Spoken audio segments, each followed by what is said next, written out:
Good evening. I'm Judy Woodruff in New York.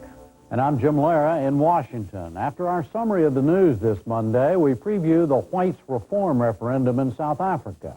Nobel laureate James Buchanan looks at the U.S. economy, and essayist Roger Rosenblatt observes trial by television. Funding for the MacNeil Lehrer NewsHour has been provided by PepsiCo.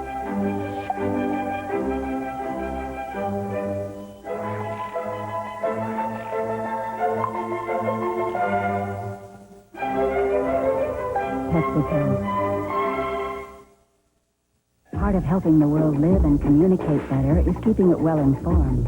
That's why funding for the NewsHour is also provided by AT&T and by the Corporation for Public Broadcasting and viewers like you. Bill Clinton and Jerry Brown were at each other again today. Clinton said Brown was not cut to be president and ought to pack up his tent and go home.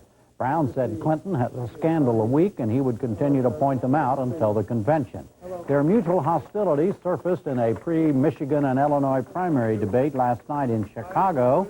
Brown accused Clinton of funneling state of Arkansas money to his wife's Little Rock law firm, a charge Clinton heatedly denied. Paul Tsongas, the third man in the Democratic race, has stayed out of the mudslinging. In Chicago this morning, he said he believed the candidate who remains above the fray becomes the alternative. Republican candidate Pat Buchanan did some last-minute campaigning in Michigan. Polls showed him lagging far behind President Bush there and in Illinois. Judy? The federal government has begun a criminal investigation of the bank that formerly served the House of Representatives. A spokesman for the U.S. Attorney's Office in Washington said the probe began last fall. He refused to say who or what was targeted. The House Ethics Committee this month revealed that more than 300 past and present House members had written checks on accounts at the bank without sufficient funds to cover them. The Chrysler Corporation today turned to General Motors for a replacement for Chairman Lee Iacocca. He is Robert Eaton, and he has headed GM's operations in Europe for the past 4 years. Eaton will hold the title of vice chairman of Chrysler until the 67-year-old Iacocca steps down at the end of this year. Iacocca joined Chrysler in 1978. He will continue to serve on its board of directors after his retirement.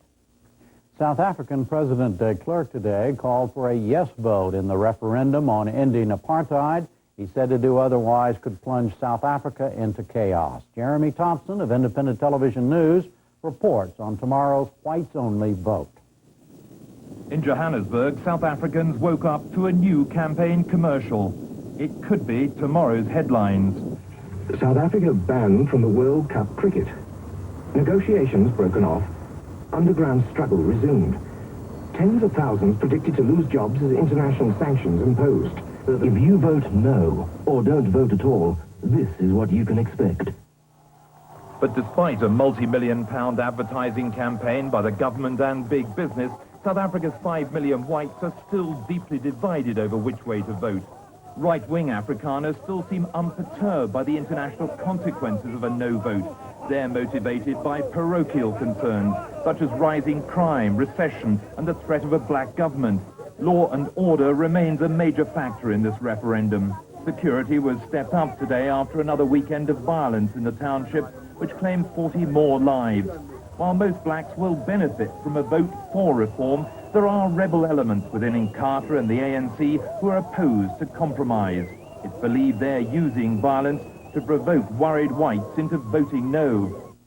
We'll have more on this story right after the news summary. Israeli Defense Minister Moshe Aarons denied again today Israel sold missiles or missile technology to China. He did so in Washington after a meeting with Defense Secretary Dick Cheney at the Pentagon. Aarons said this to reporters after that meeting. I told Secretary Cheney that there was no ground at all for the allegations that Israel had sold Patriot missiles or Patriot missile technology to China. And I think we'll be looking at ways of making sure that the United States can verify that that's the case, because that is the case. Aarons and other Israeli leaders have said they believe the allegations were leaked to hurt Israel's image in the United States. White House spokesman Marlin Fitzwater today denied the administration had anything to do with any such thing. He said the U.S. government had worked long and hard to develop good relations with Israel. Russia took a step toward formation of its own army today, President Boris Yeltsin created a Russian defense ministry, which he will head for now. His military aide said Russia could have a 1.5 million man force within 2 years.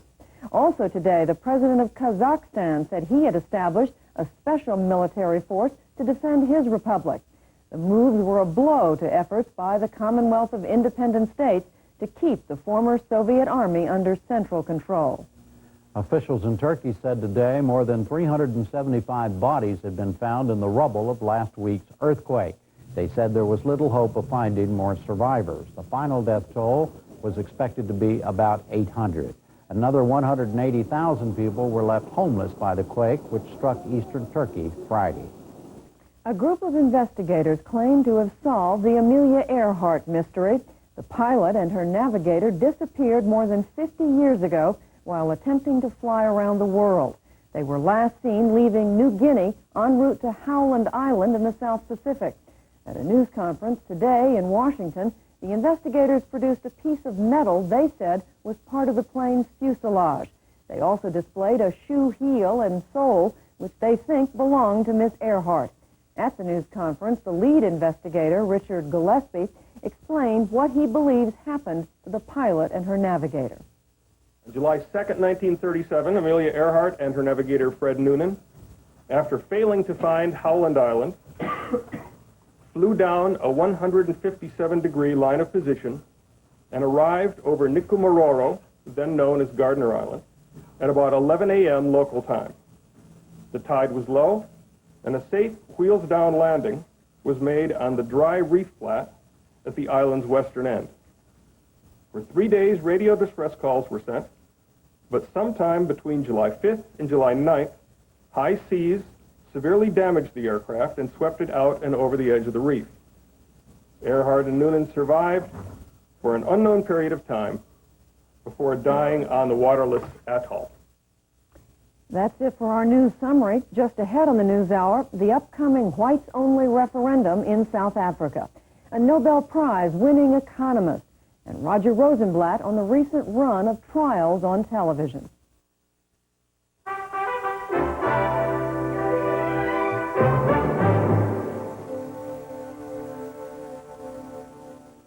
Tomorrow's vote in South Africa is our lead story tonight. The vote is for whites only.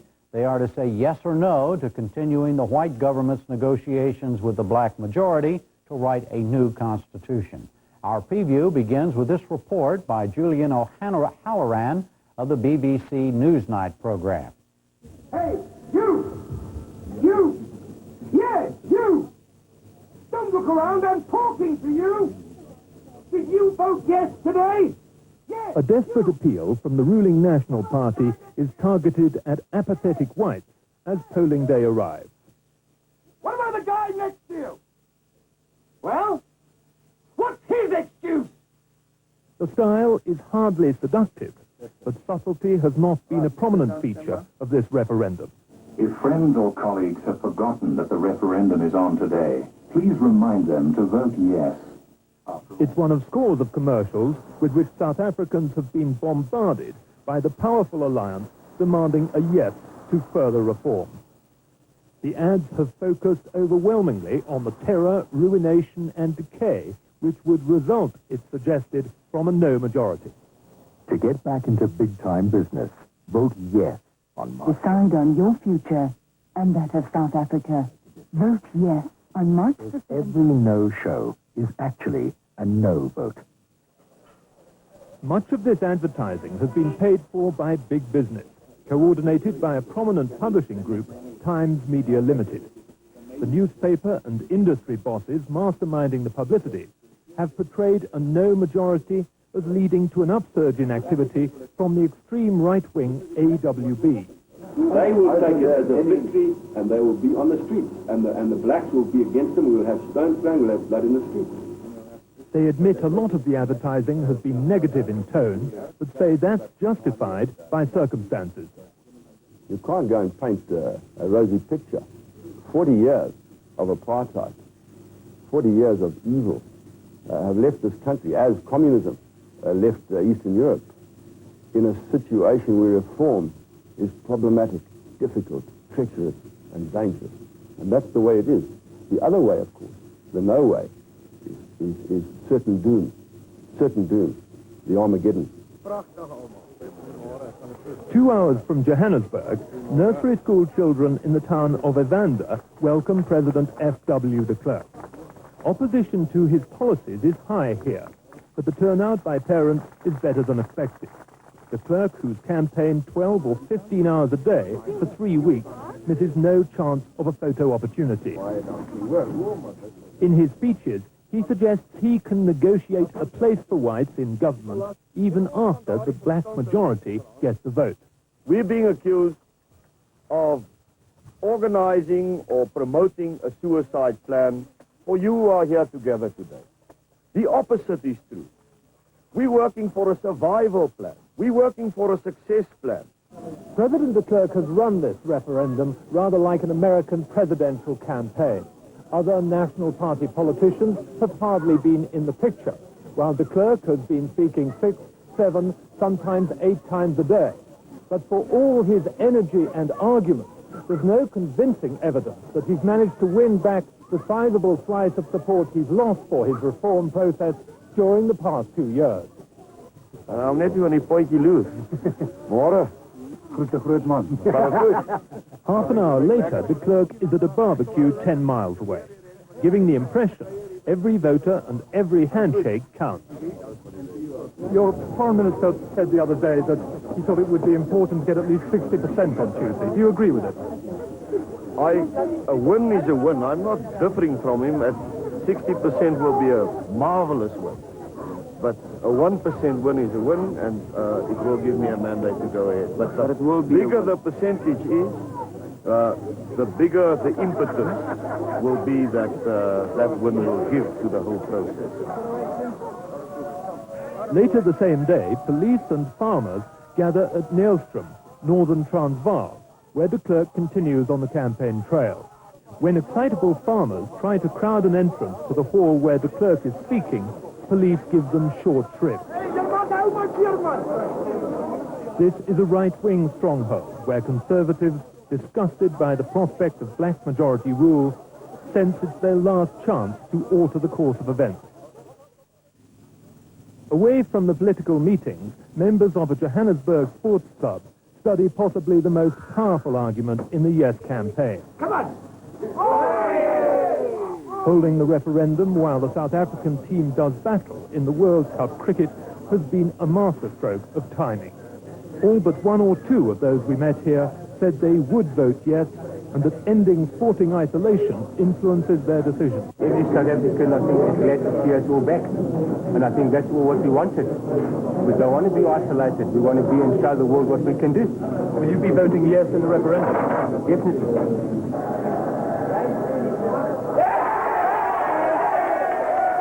In a country which admits to being obsessed with sport, this could make all the difference.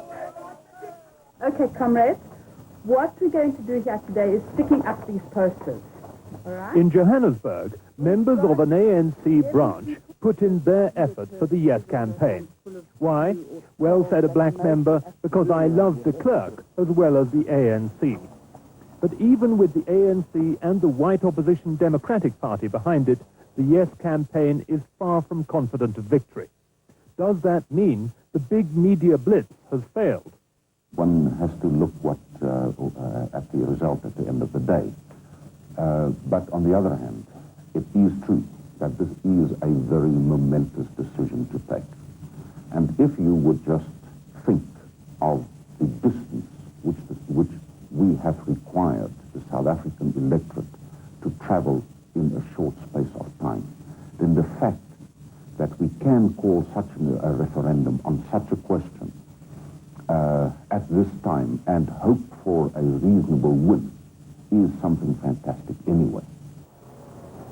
The National Party, in its haste, has clearly left an important section of its white support behind. It has staked everything on a new South Africa where it hopes to thrive and recruit a large black membership. Whether the gamble has paid off, we'll know in 36 hours. We get 3 South African views now. Azar Kachalia is a human rights lawyer from Johannesburg.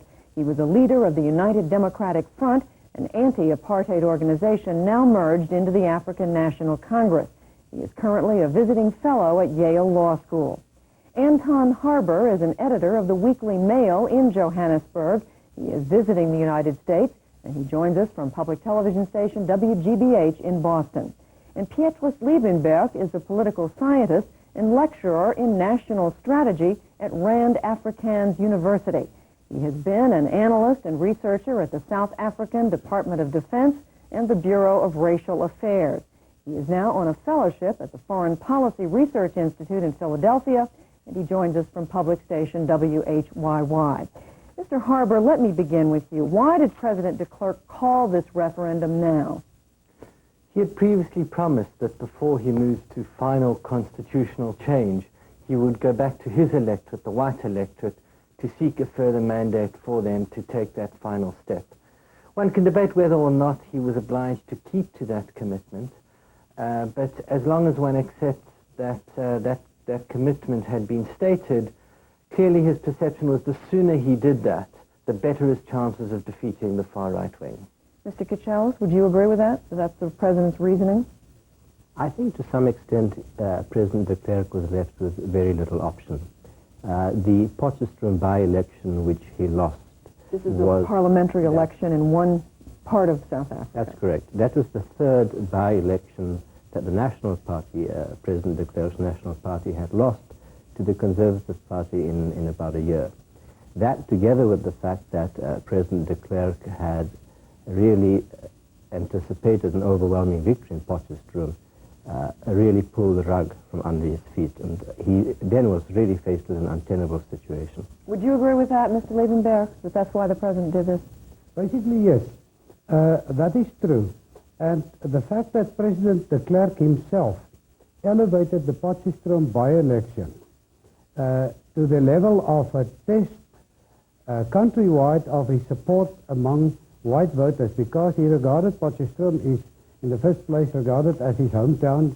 He graduated from the Potchefstroom University, and besides, that town is regarded as a fairly stable and even a fairly stable white community in rural South Africa. Besides that, factors like the rising crime rate, like a 3.5-year-old very bad recession, the worst drought in recent memory in South and Southern Africa, factors like ghosts among white electorate of a possible future black socialist government, all these have got no quick solutions. And I think President de Klerk decided to opt for a snap referendum because time he considered not to be on his side. Just quickly, Mr. Harber, for those people who don't follow South African affairs so closely, why is it that only whites are voting in this election? It's a throwback. It's a result of our existing constitution, which is subject to negotiation at the moment, but remains in place, which gives only whites the vote. De Klerk got his mandate originally to begin the reform process from a white electorate, and he feels the need to go back to that electorate to renew that mandate. What is really at stake here, Mr. Harber? Is it the stark all-or-nothing scenario that's being painted on both sides, really, in this debate? I think that's a little too stark. It is a real Super Tuesday in that there is a great deal at stake.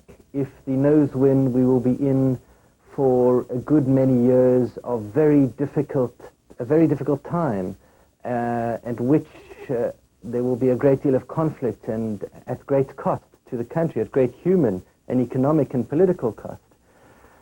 But I think that the process that has begun in the last couple of years is irreversible. The decision being made tomorrow by the white electorate is whether that process is speeded up and moves fast so that we have an interim government within the next few months, or whether we're in for a long, hard, difficult struggle to prove to a more right-wing government that that part is the essential part. Mr. Kachelis, would you agree that it's just a matter of how fast the process moves, that this is something that's irreversible, that South Africa is on a path and it's just a question of how quickly it moves? Well, because what is irreversible is that there can be no turn back. There can be no going back to old-style apartheid. But what is unclear is whether the process ultimately ends up in democracy or whether it just disintegrates as the process proceeds. What is, of course, vitally important is what's going to happen in the weeks ahead. It seems from the way the campaign has been run that South Africa is in a desperate state at the moment. And because of the economy, the drought, and yes, and if racial the results, infighting. if the results of the referendum go against the government decisively, the future looks bleak. That's all the entire scenario is a bleak one. Bleak in what way? What do you mean? Because the government, the President de Klerk has said that he won't be able to proceed and he'll call for a different election, I guess. I think one has to look at the way the campaign in the referendum is being run. On the Conservative Party side, they are invoking the specter of chaos, of what they refer to as a black communist government with nationalization, all the sorts of things that white South Africans have been told for the last 40 years to be very afraid of. President de Klerk, on the other hand, is also campaigning quite negatively. He's saying that there's going to be increased isolation, there's going to be more sanctions, that in fact it's interesting enough that President de Klerk himself is saying that there'll be an armed struggle again. So whites are really, some people have said that it depends who threatens the white electorate more. So it's almost a case of who can out-frighten the other side. Mr. Liebenberg, would you agree with that? That what we're hearing from both sides is starker than what's really going to happen if either side wins, loses? The negative factor is, unfortunately, I think, true. Unlike previous elections, recent polls have indicated a fairly large number of percentage of uncommitted white voters. Now, clearly, both sides are playing or are beating the drums of fear. The Conservative Party, the one set of fears, and the National Party, that of massive black resistance against whites, even violence, irrespective of whether you've voted yes or no, and maybe reinstating of sanctions and economic ruin. Now, clearly, the impact of these two sets of real or perceived fears, the impact on these uncommitted voters will have a tremendous impact on the outcome of the referendum. On the result, it's who can... But I want to emphasize also the positive side. Many white South Africans will vote yes because they clearly and honestly believe that there is no alternative. And what is interesting, and I think I know the people fairly well, that is that everybody virtually in South Africa, among the white community in any case, is of the opinion that the status quo can't be maintained for much longer. So you sound like you're arguing that it's going to win, that the yes vote for Mr. de Klerk's reforms is going to win. Well, it's difficult to tell. The situation is extremely fluid and unpredictable. But let me say this, and we've seen it a while ago, that the white electorate is being bombarded with propaganda, pre-referendum propaganda by a very powerful alliance consisting out of the ruling National Party. Yes, we've seen that in the Liberal Democratic Party, and even the ANC, though it rejected what it termed to be a racist referendum, is assisting to some extent. Plus, the fact that various very influential governments from overseas, especially the United States, the United Kingdom, and Germany. So what is your point, though, quickly? My point is that I think the yes vote is going to win by a fairly narrow margin. Just by a narrow margin. Mr. Harbour, would you agree that it's close and that the yes is likely to win? I think so, but I think one does have to realize that a close vote leaves de Klerk with a number of political problems. I think that if he doesn't get more than about 55% for a yes, then the result will in fact slow down the negotiation process. I think there will be a number of people from within his party, from within his cabinet, who will say, yes, we do have a mandate to negotiate, but we do have to be more careful of our constituency, we have to move slower, more cautiously, and perhaps make more concessions. I think it's even possible that if it's too close, de Klerk himself will face a leadership challenge from within the party, from a more cautious, a more conservative faction. So you're saying that he has to do ballpark, but you said over 55% in order to have the mandate that he needs. I think so, yes, to make it strong enough so that the Conservative Party cannot argue that if he called a white election, he would lose it. And to do that, he needs about 55%. Mr. Cachalia, would you agree with that he needs a margin of 55% or so to say that he's won with a convincing victory? I will stick with the 55%. Certainly he needs a substantial victory, and that could be anything from 60%. But let me say that the problem with the narrow margin is not just a political problem in the sense of white electoral politics. What will happen, I think, with a narrow vote or a narrow victory on the part of de Klerk is that it's going to give those far right-wing elements who are planning terrorist actions against de Klerk, the ANC, a future democratic government. It will give them a lot more confidence.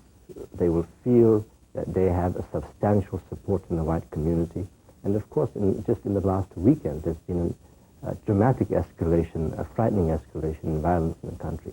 So I think my main concern is that a narrow victory on the part of de Klerk is going to give further impetus to far right-wing groups to proceed their campaign of terror. Mr. Liebenberg, is that a legitimate concern?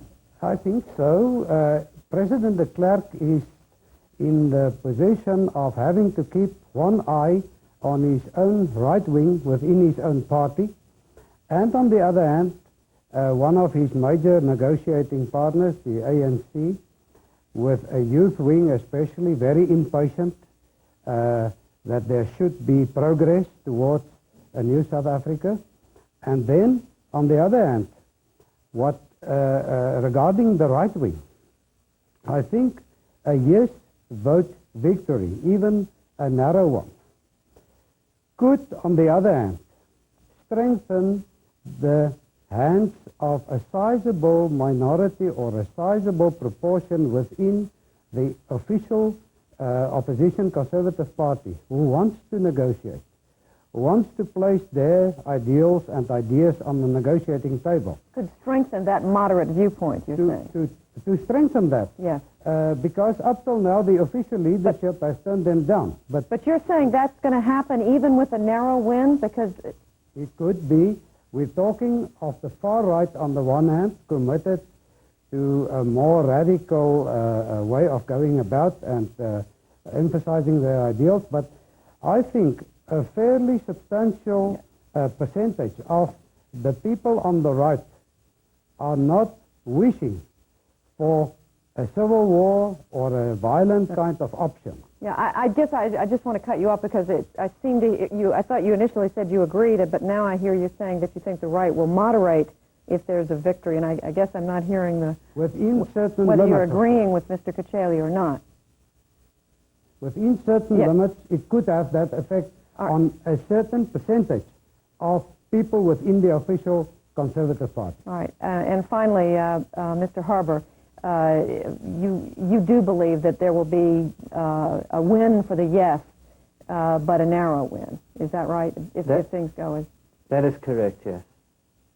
All right, well, thank you all, Mr. Harbour, Mr. Cachalia, Mr. Liebenberg. Thank you all for being with us. Still to come on the NewsHour tonight, a Nobel conversation about economics and a Roger Rosenblatt essay.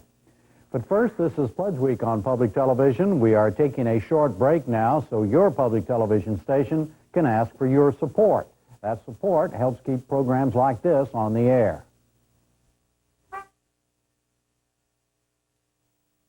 Making sure that the MacNeil Lehrer NewsHour continues on television stations of Oregon Public Broadcasting is our responsibility, every single one of us.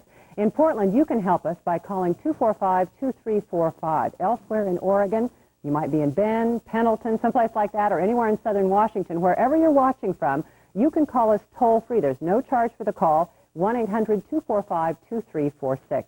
Hello, I'm Cheryl Hansen, and our telephone volunteers this evening are from Davis Wright Tremaine and the OPB Cornerstone Society. When you call, one of them will take your pledge and answer any questions you may have about fulfilling your pledge or about the benefits of membership in OPB. Now, if you've already pledged, we thank you a lot. Unfortunately, I don't hear any phones ringing. Oh, there we go. Made a liar out of me. If you haven't, please call us now before the break is over. Your pledge is the key to the future of OPB. If you really want to make sure that your favorite shows stay in the lineup, you're going to have to call us now. We need your contributions. Now, for a $60 contribution, you'll receive a handsome OPB mug with its unique hand-etched design. Or for a $100 contribution, you get 2 of the mugs. Butch? Anyone who works in television news can tell you that the MacNeil-Lehrer NewsHour is admired in the industry. Hi, I'm Charles Swindell. The program has won awards, and I'm sure you will continue, and it will continue to win a lot more of them. Unfortunately, honors and awards don't pay the bills, and the NewsHour is an expensive show to produce. That also means it's expensive to acquire. Hey, I like to hear it. That's a great noise. And that's why your pledge is so important. Overall, your pledges pay for about half of Oregon Public Broadcasting's operating budget. Good evening, I'm Rosemarie Scott. Pick any program on OPB, and you can be certain that viewer support is crucial to helping it stay on the air. If you're ready to make your membership pledge, we'd like to make things as simple as possible. One of the ways that matters can be simplified is by using a credit card. When you pledge to OPB, use your Visa, your MasterCard, American Express, or Discover card. We can process your pledge more quickly, and it saves us from having to send you a bill every month.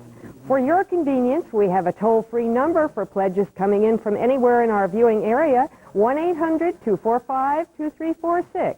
Or if you're calling from Portland, the number is 245-2345. I'm Claudia Brown. I'm Mark Sussman. You watch the MacNeil-Lehrer NewsHour for its unique approach and because it's the only full hour of national and international news, and the only nightly news at 7 p.m. OPB brings you MacNeil-Lehrer because you need and deserve more than 12-second sound bites, more than just sensational headlines. But OPB is a partnership, and paying for programs like MacNeil-Lehrer, Washington Week in Review, and Northwest Week calls for a commitment from the community, government, business, and from you, our most important partner.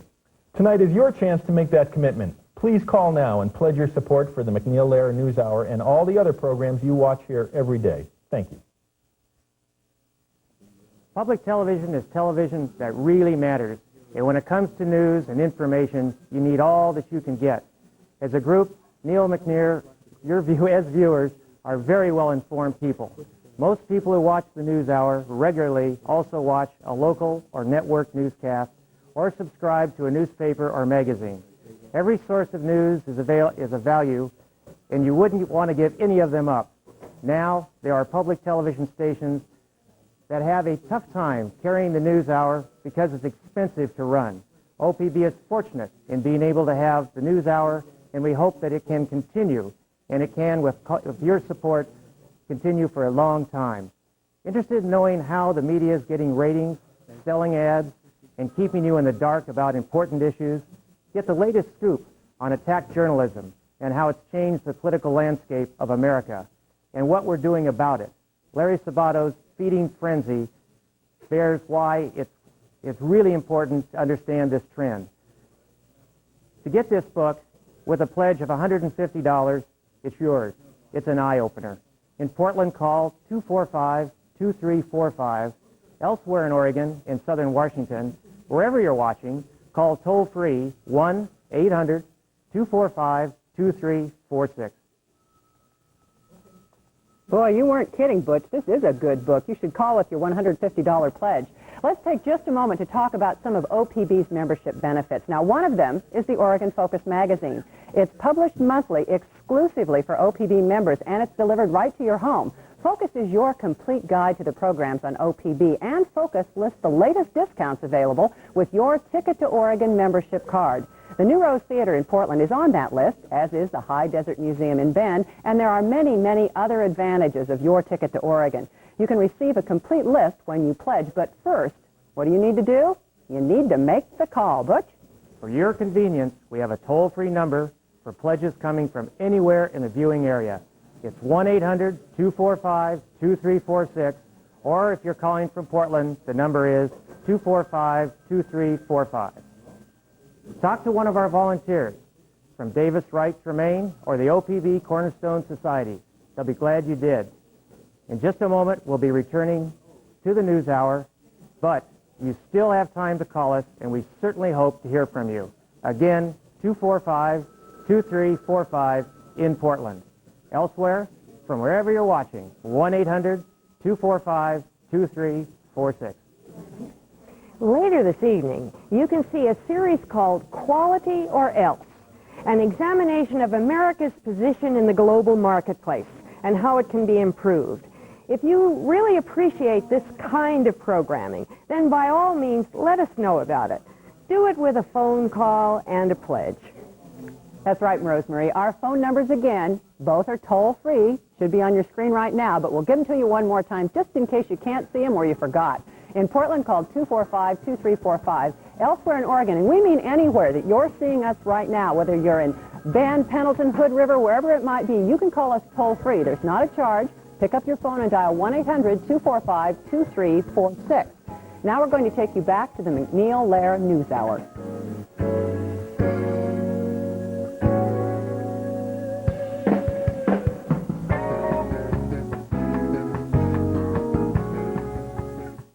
If you'd prefer to mail us your contribution, here's the address. Oregon Public Broadcasting Foundation, Post Office Box 4373, Portland 97208. However, if you'd like to call in your contribution, our phone volunteers will be glad to take your pledge. In Portland, 245-2345. Elsewhere in our viewing area, 1-800-245-2346.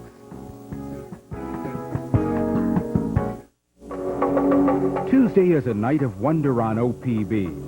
First at 8, Nova takes you aboard the space shuttle.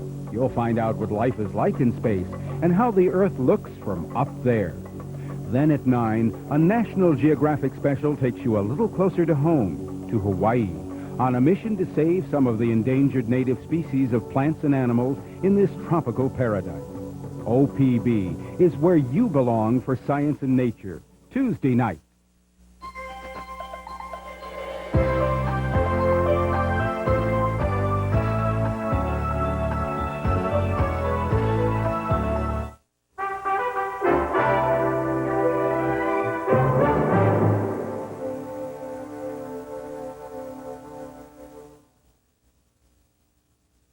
Next tonight, the last in our series of conversations on the state of the U.S. economy. Last week, we heard from 3 Nobel Prize-winning economists, Robert Solow, Paul Samuelson, and Milton Friedman.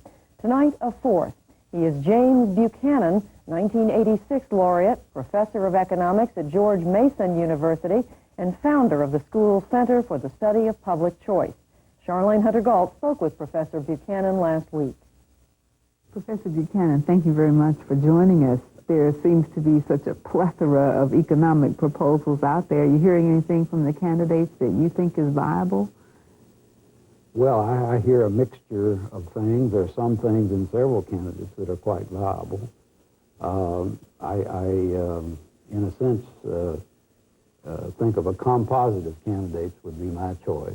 I certainly hearing things from Jerry Brown that I like very much. Namely that he does understand, I think the only candidate who understands, that the tax structure should be fixed and in place so that people can make decisions on the basis of some expectations of quasi-permanence. I don't go along necessarily with... Excuse me, that's one tax rate for everybody. No, I don't go along with that. Mm-hmm. I think that's too simplistic. I think that would be added on and it would be a tremendous revenue raiser for the government, which would worry me. But I think he's absolutely right in thinking that the tax system ought to be in place. I think we had a legitimate expectation that the 86 Reform Act, which did broaden the base very considerably and lowered the rates, would have stayed in place for quite a while so people can make their plans on the basis of that tax structure. I think it's scandalous what both parties are doing now. Every year they come back and they manipulate, they change. I don't know how anybody can act under the expectations that the tax structure has any permanence at all. And Brown seems to be the only one recognizing that point. What's good about that? Well, it seems to me we need a structure such that people can make their long-range plans. Businessmen in particular can make investment plans and so forth. How can you make investment plans when one year they're going to put on an investment tax credit, the next year they're going to take it off, one year they're going to reduce capital gains, the next year they're going to put it back on? It just destroys any sort of permanence to the rules, so to speak, to the tax rules. And, of course, the secondary bad feature of that continual changing, it causes some of our best minds to go into law and not into producing value. I mean, worrying about how they're going to act for this or that pressure group to get this or that tax favor. Mm-hmm. All right, so that's Jerry Brown, one down. What else are you hearing that you like? Well, I like Paul Tsongos's recognition that, in fact, we must have the business or productive sector of the economy prosperous in order for anything else to happen. Unless that happens, nothing else can happen. So I certainly like that. And although Bob Kerrey is no longer in the race, I certainly liked his proposal to cut back on the number of departments and particularly to cut back the size of the congressional staffs. That was a very good feature of his campaign. I liked some of Pat Buchanan's idea about cutting back on the intrusion of government in our lives, but of course he offsets that by trying to get the government to protect everybody and everything, which I don't like at all. And I like George Bush's free trade position, but I'm just wondering about whether he has the conviction necessary to carry it through. If he quits carrying Lee Iacocca around with him, maybe I'd be a little more supportive. And what about Bill Clinton's middle-class tax cut, which is echoed in other I think the manipulation of the tax code this year by both parties is just almost an open scandal. And I think the best thing to do with the tax system, the best thing we could possibly do would be leave it alone, again, for the reasons I mentioned. Mm-hmm. What do you think is missing in this debate? Well, I think what's missing in this debate is the following. It seems to me, I've been surprised, amazed really, that there's been little or no feedback on our politics by the momentous events that have happened in this post-'89 period, where we're in a genuinely revolutionary period, where the death of socialism has really should have shown us that the solutions to things are not by trying to control the economy through politics. None of our politicians, with the partial exception of Jerry Brown, seems to have understood that. What exactly do you mean by that? I mean that our politics or our government should really set the rules, should give the framework within which private enterprise and business can, in fact, get the dynamics of the economy going. Tsongos comes close to recognizing that at times, but still they don't recognize, it seems to me, the limits of politics and the effects of the post-revolutionary moment, in a sense, does not seem to have fed back on our political thinking. If you were a candidate or advising one, what would you be telling that candidate to say to encompass what you've just laid out? Well, I would like to see us, as I've for a long time I've said, I would like to see us try to implement policy and change policy at the level of basic constitutional rules, an economic constitution, so to speak. I've for a long time advocated that the federal government should try to have its budget balanced, and we need a constitutional rule amendment to require the government to balance its budget. I would like to see the Federal Reserve subjected to more of a dictate that their job is to maintain the value of the dollar, for example, and nothing else. I would like to see us open up our economy to free trade. I would like to see the free trade agreement with Canada and Mexico signed. Those are the kind of things. Those are structural changes, not this temporizing. That's what I object to, and I think is very damaging. This sort of short-run temporizing, manipulating here, there, and yon, imposing all sorts of regulatory burdens. But the worst part of all is the the temporizing, that is the failure to recognize that these political effects on the economy should not be continuously changing. Why is that happening? It's happening because that's the way the politicians think that they can satisfy the various pressures. They're simply responding to, catering to the pressure groups. Just quickly on the current recession, one of our Nobel laureates criticized the Fed for not acting soon enough to lower interest rates, and that has extended the recession. What's your view of that? I think the Fed made a mistake last year. They failed to understand the impact of the bailout of the savings and loans. They finally came around to understanding in the last week in December and acted quite quickly to try to cover their mistakes that they had made for a year and a half before. Now they, I think, recognize what's going on, whether or not they will overshoot or whether they will do it just right or whether they'll undershoot. I wouldn't know that any more than anybody else would. I think they are now on top of the problem, however. So that in terms of what could happen, what should be happening right now in terms of this recession, both President and Congress are working on proposals to cut taxes, help business investment, help homeowners and home builders. Are they on the right track? I don't think any of that is needed. I think that we are going to come out of this recession fairly quickly now because the Fed is moving and has moved very, very quickly to get some more liquidity in the economy. And I think there are all sorts of signs right now that we're moving out. Whether that's going to be, effective enough is another question. But certainly in a temporary sense, I think the manipulation by the Congress of trying to do something now, it'd be better for them not to do anything. If, as